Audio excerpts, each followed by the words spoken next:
Okay, so today I'm going to talk about the free surface, unlike Alex, so just to make our life easier. I will also talk through about some Jean-Marc's previous achievements. We will review some classical results for about that. So this is the outline of the talk. So we will start with looking at a picture, which is in fact two sets of experiments for generating solitary waves. By the way, Jean-Marc likes gravity and the surface tension, so we'll keep those in the talk. Okay. So, so essentially, this is in the capillary scale, which is very, very small. So the left was the experiment conducted many years ago when they use a device to blow air onto the water and moving at a constant speed. Then there will be some something like a depression wave generated, as you can see. On the right, which is a more recent experiment conducted by Park and Cho in South Korea. So they, instead of blowing air onto the surface, they actually suck in air. So you can see there's a tube there, which sucks the fluid into the tube. And if you take out the device, in long term, there will be some depression waves generated. First thing, how can we integrate? What's the story about behind this these two things? So this is a computation what I did with Jean-Marc and Alex and Zan a few years ago. So can we actually reproduce this numerically? So as you can see, if you just introduce a moving disturbance on the surface, and you would end up with a depression where something funny guy just in front. So to explain the nature of these two solitary waves, we may have a look first at very basic linear theory. Okay, so this is the dispersion relation. So when the bond number is a parameter which is related to the coefficient of the surface tension. So when there's a critical value for the bond number, which is 1/3. So when the bond number is greater than 1/3, you will have a monotonic curve for the phase speed or the group speed. And on the left-hand side, you would end up with the long wave speed. And this, you will end up with something like this, which more or less predicts the region. But we are more interested in this one. When the bond number is less than 1/3, you will end up with a minimum in the curve. So let's think about this point again. So now you may have the long wave speed, but this wave will be resonant with a wave with a large wave, a wave number. Why you end up with something called generalized solitary waves. Essentially, you will have a solitary wave, but non-decaying ripples in the far field. Jean-Marc first managed to compute this kind of waves in the 80s, I guess, with John Hunter. Is that right? Mm-hmm. Yeah, by using boundary integrals. Then secondly, we are going to have a look at the minimum. Frederick mentioned that in his talk, though, you can actually obtain more solitary waves at this phase beam minimum point. So it's practical to think about some very important wave numbers in the graph. As you can see, first of all, I called the minimum phase speed associated wave number is Kc. There's also the minimum for the group speed, which is denoted by Kd. KL is when the group speed matches the long wave speed. This is when the long wave, short wave interact with KL. And also Ks and 2Ks when the phase speed are equal. In other words, this is usually called the second harmonic resonance, or 1-2 resonance, or 1 + 1 = 2. Once the multiplies means So there are a few important wave numbers. So I just put everything down there. We will use this while. So to investigate what happens at the minimum phase speed, this is very classic. So you use multi-scale technique and derive Schrodinger equation. So for the lambda, it's always simple. It's the second derivative of the omega with respect to k divided by 2. And the nonlinear coefficient of the nonlinear term is always quite tedious, so I'm not going to present it, but to show it in graph. For capillary gravity wave, the lambda will change the sign once at the minimum of the group speed, because when you see the group speed is the first derivative of the angular frequency, and lambda is the second derivative of omega with respect to k. That's what happens. But more interestingly, let's look at the graph in the lower panel. So you will have a few interesting things. For example, you have two asymptotes. One is at ks, one is at kl, when the wave resonance takes place. And in between, you will have the minimum phase speed, c. So you can always show that it is between ks and kl, sure. And also kd is less than kc. So the question is, for capillary gravity wave, the associated NLS is always of focusing type, no matter what value of the water temperature is. This can be shown, I think it was first shown by Grimshaw in the 80s. Recently, we did another work with Paul and Zhang. So if we include constant vorticity, it does not change anything. Here, it's always focusing.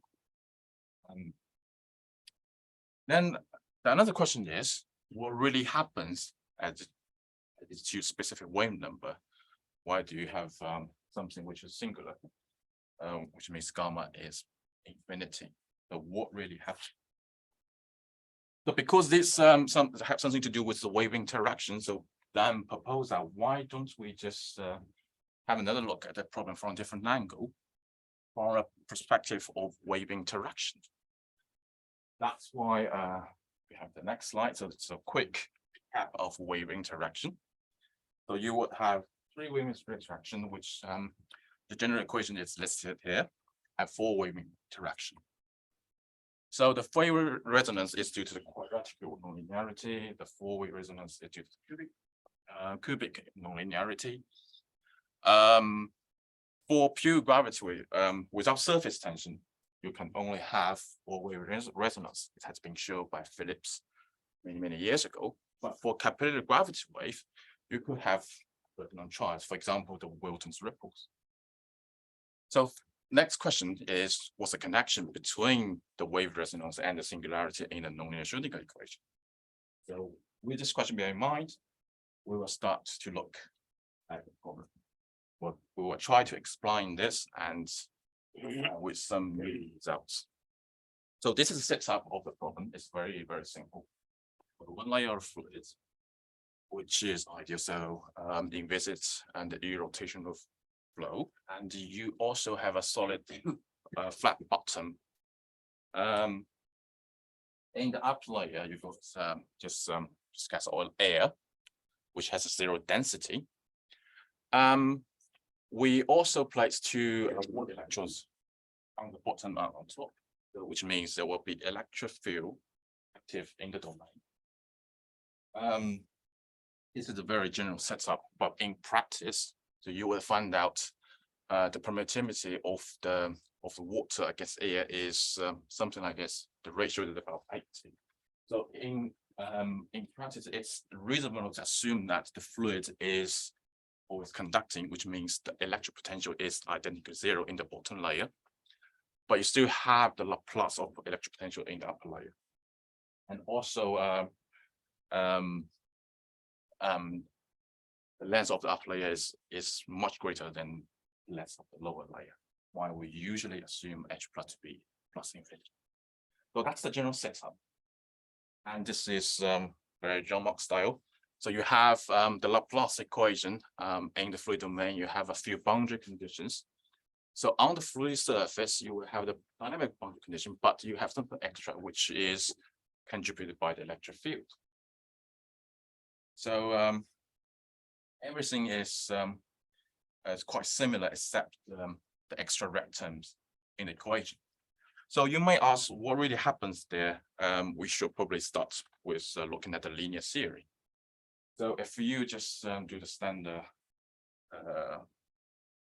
linear theory analysis, you will have this dispersion relation.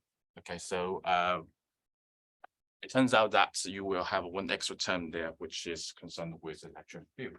But interesting is when E is great enough, you will have some which is below the zero axis, which is in the lower half plane. So that means the region is actually is unstable, and all the wave dynamics will be destabilized. But we will stay safe. That's why we chose a good value for it for the parameter.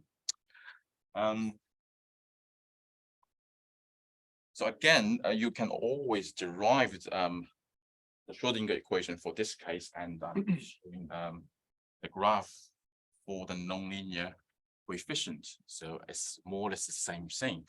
The electric field actually just changed the value of my special wave number. And here's the main thing, okay? So for the NLS, you can consider it as a very special case of four-wave resonance, where you have K plus delta K as a K1 and K minus delta K as a K2. So essentially, you can understand that why this equation is so useful for considering the modulational instability when you want to investigate what happens at the neighborhood wave modes. So this is a useful comment for the NLS. So if we are at the second harmonic resonance, then you have one extra condition. So you can simplify the resonance condition a little bit, and you will see you will have two wave modes merged together, and it turns out that this is somehow into a three-wave interaction. So in fact, it's like a transition from four-wave interaction to three-wave interaction when this condition is satisfied. So can we do the same thing for the second asymptote? And yes, you can. You can just plug it again, and with a little bit computation, and you found that this is in fact also turned out to be three-wave interaction. So a four-way interaction takes place at the cubic order. Now you can rewrite that as a three-way interaction, which takes place at the vertical order. So asymptotically, it's just a breakdown to scaling. That's why you would find singularity in the nonlinear Schrodinger. I'll just give a quick comment there. So this actually happens not only for capillary gravity wave, it also happens in other relevant problems, for example, the flexural gravity waves. So that's the first intuition when we if we started the problem from a different perspective. The next thing is, because the Schrodinger equation is not good at these two wave numbers, either you can rescale it and write another model equation for study stability analysis, or in John Mark point of view, you could examine it by computation in the four-Euler regime. Because in the four-Euler, there's nothing wrong, because the only thing wrong here is our asymptotic scaling breaks down. That's why you have the singularity in the four-Euler. Everything can still be done. So if you want to do the four-Euler equation, well, in the absence of the electric field, it's all trivial. So you can do this by using a Holdcroft transformation method, for example, right? You map the fluid domain onto the lower half plane. This has been achieved in many works already, so I'm not going to talk through about that. But now we have one extra ingredient from the electric field. So which means it's in fact a two-layer problem. It's the easiest version of two-layer problem. You have the Laplace equation in the upper layer for the electric field, and in the lower layer we still have the fluids equation.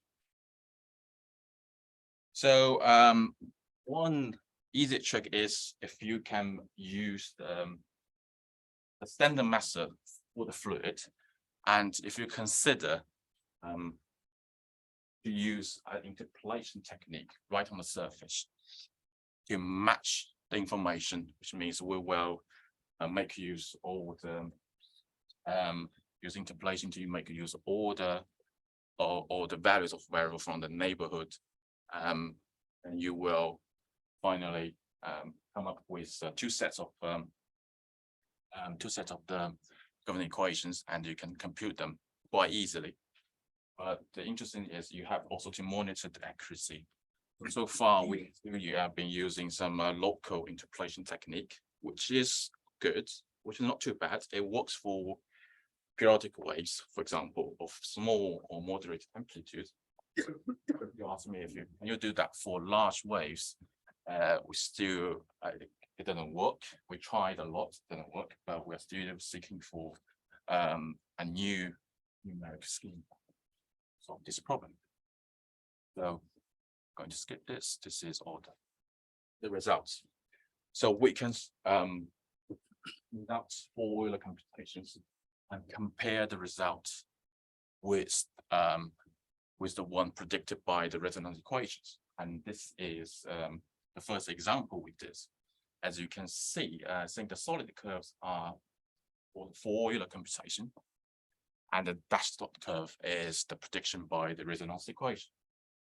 The resonance equation didn't capture all the features, but it wasn't too bad. Right. Then we did another one, which is in fact concerned with three different wave modes, but you can see the energy transfer between these three modes. Just give some confidence that we are doing the right thing at the moment. Then the next thing is, when you would like to examine the modulation instability, first of all, we consider the wave number as the maximum growth rate, and so we give a small perturbation in the beginning, as you can see in the top right panel. We got a wave mode and some noise on the side. As time runs on, it will develop to something which is comparable to the main mode. So I plotted the two profiles. One is in X and Y, the other one is in X plus and Y plus, which is for the upper domain. So well, technically they should be the same, right? And we also check the accuracy of the computation, that everything goes well. So this is the first example. We checked the modulational instability. How about the other two? Okay, so I didn't. So we can also carry on to do the second harmonic resonance and also the long wave short wave, and they both not to be unstable. So this is for the modulation. The other thing we want to talk about is the bifurcation and the minimum phase speed, right? So for capillary gravity waves, it's always the focusing type, which means there are solitary waves. So is there anything we can do to change the type of the NLS? So the vorticity doesn't look good. We show that no matter what value of vorticity we have, it's still a focusing type NLS. But Van showed that this these features in his paper in 2017. When you have the electric field at the minimum phase speed within a certain range of E, the nonlinear coefficient can be negative. So within this range, the NLS is in fact defocusing. Defocusing means it don't have the bright soliton, but instead it will have dark soliton. Right. So what does it look like? So I just sketched this this graph to explain. So we will have something, the minimum phase speed. When there's a dark soliton, you'll have something like this. This is predicted by the NLS. But in final amplitude, you will end up with something there. This is still solitary wave because it's still less than the minimum phase speed. And up there, GSW stands for generalized solitary waves. I also put a scaling, well, roughly, about how the length of the curve. For example, the height here is about the square root of gamma, and the width of this curve is gamma square. So if speaking for another problem, so if you would like to study the hydroelastic wave or electric gravity waves, if the Kirchhoff plate series is employed, then you can somehow compute that, right? The dark soliton, because the gamma is a finite value. So the region here is not too narrow. If you use Tollens model, then gamma is very, very small and close to zero. That makes this region very, very small, and numerically it's almost impossible to find this solution. But for our problem, it's fine, we did that. So this is computation by Alex. So you can, this is by Zan, for example, yeah, by model equation. So they did this using a fifth order model equation, and they computed all the nice dark soliton and generalized solitary waves and two hump solitary waves. Everything works really well. So we said we can do this too, but numerically. So using computation, we recaptured everything. So we have the solitary waves, and the dashed curve is the prediction by the nonlinear Schrodinger equation. The next thing is, because we are doing Fourier computation, we can go further. So we can discover what happens beyond that. For model equation, they are somehow restricted to by the amplitude. The amplitude cannot be too large. But for Euler, we can still carry on. So let's walk on the solution curve. This is another interesting story. So we start from the bottom, okay, and let's see. We start from the bottom. So solution one is in fact a multi-hump solitary wave. Alex just tried to walk along the solution curve, and he found that actually the curve could walk forward or backwards. Sometimes it is less than the minimum speed. So you don't have any ripples in the far field. Sometimes it's bigger than the minimum phase speed. That's why you end up with either generalized solitary waves. But in the end, we stop here. We think it's enough. And you end up with something which is far apart. So there's two solid solitary waves which is far apart. So we think that should be enough. This is for one family. The Schrodinger equation predicts a family of dark soliton. So we can do another thing, which is follow walking on the solution branch again. And this time you end up with periodic wave. Anyway, in the first place, we try to show this in a two-dimensional bifurcation, which is extremely difficult because you have so many curves. So I propose that why not you just show in a 3D. And the third variable I use here is the arc length, total arc length. Or you can use anything else. Essentially, just actually you pull out the curve up so you can see it clearly in 3D. So somehow, a very interesting results. So,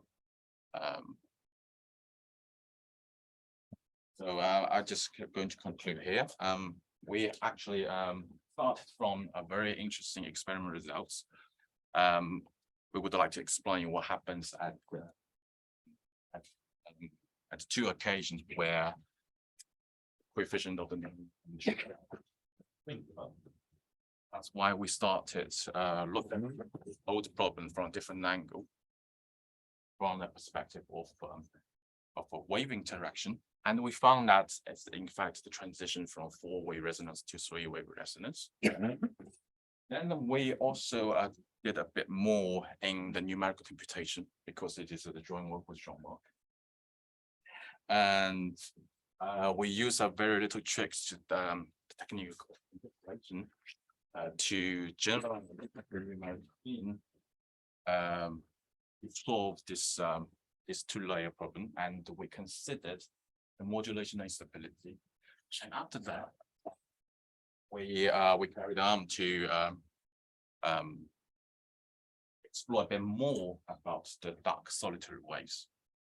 And Jean-Marc is super happy with this kind of picture because it's very his style. So you have some kind of weird bifurcating diagram and very good pictures on the right. So I will stop here. I'm happy to answer any question you have. Thank you very much.